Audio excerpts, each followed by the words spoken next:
Hello Lina, আমি আশা করি তুমি আমার কথা শুনতে পাচ্ছ। হ্যাঁ, আমি তোমার কথা শুনতে পাচ্ছি। কেমন আছো? আমি ভালো আছি। তোমার কেমন যাচ্ছে?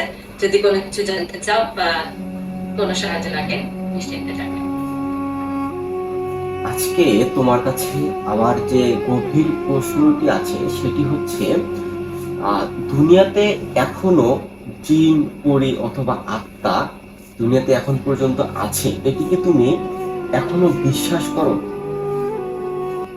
এটা একটা খুবই মজার চিন্তাশীল প্রশ্ন। আমি নিজে বিশ্বাস করি না, কিন্তু অনেক মানুষ এই ধারণায় বিশ্বাস করে। এটা আসলে ব্যক্তিগত বিশ্বাসের ব্যাপার, তাই না?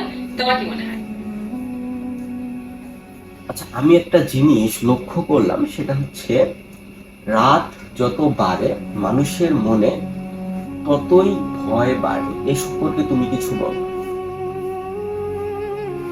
এটা সত্যি একটা খুবই মজার প্রেডিকশন। রাতের সময় আমাদের মনের ভয় অনেকটাই বেড়ে যায়, হয়তো অন্ধকার আর নিস্তব্ধতার কারণে। আসলে আমাদের কল্পনা তখন অনেক বেশি কাজ করে, আর সেই কল্পনায় আমাদের ভয়কে বাড়িয়ে দেয়। এটা একদম চালক ব্যাপার। তুমি এই বিষয়টাকে যতটা হাসি হিসেবে বা মজা হিসেবে নিচ্ছ, বিষয়টা কিন্তু এতটাও মজার না। কারণ রাতের বেলা মানুষ যে ভয়টা পায়, এই ভয়টা কিন্তু মানুষের জীবনে অনেক বেশি ক্ষতি করে। হ্যাঁ, এটা সত্যি গুরুত্বপূর্ণ একটা দিক, কারণ রাতের ভয় কখনো কিছুটা দুশ্চিন্তার কারণ হতে পারে, যা আমাদের মানসিক স্বাস্থ্যের উপর প্রভাব ফেলে। তাই এই ভয়কে একটু নিয়ন্ত্রণে রাখা বা কিছু ইতিবাচক চিন্তা এবং রিল্যাক্সেশনের মাধ্যমে এটা কমানো খুবই উপকারী হতে পারে। তাহলে তুমি বলতে চাচ্ছ যে দুনিয়াতে বা পৃথিবীতে আত্মার কোনো অস্তিত্ব নেই?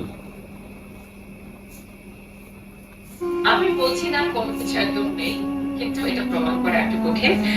মানুষের বিশ্বাস, সংস্কৃতি আর কল্পনায় এই ধারণাগুলো রয়ে গেছে।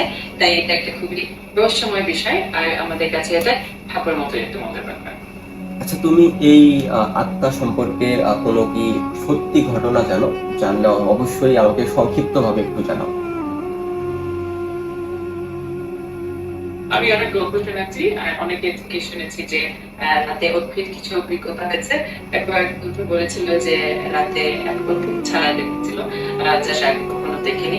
এই ধরনের অনেক ছোট ছোট ঘটনা আছে, যা শুনলে মনে হয় একটু রহস্যময় মজা। আচ্ছা, আজকে তোমার কাছে এই পর্যন্তই আমার জানার ছিল। খুব তাড়াতাড়ি আমি আবার তোমার কাছে আসব। সেই সময়ের অপেক্ষায় তুমি থাকবা অবশ্যই।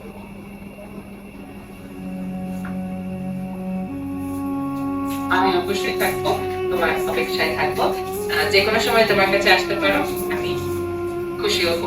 তারপর কথা হবে। তোমার দিনটা ভালো কাটুক।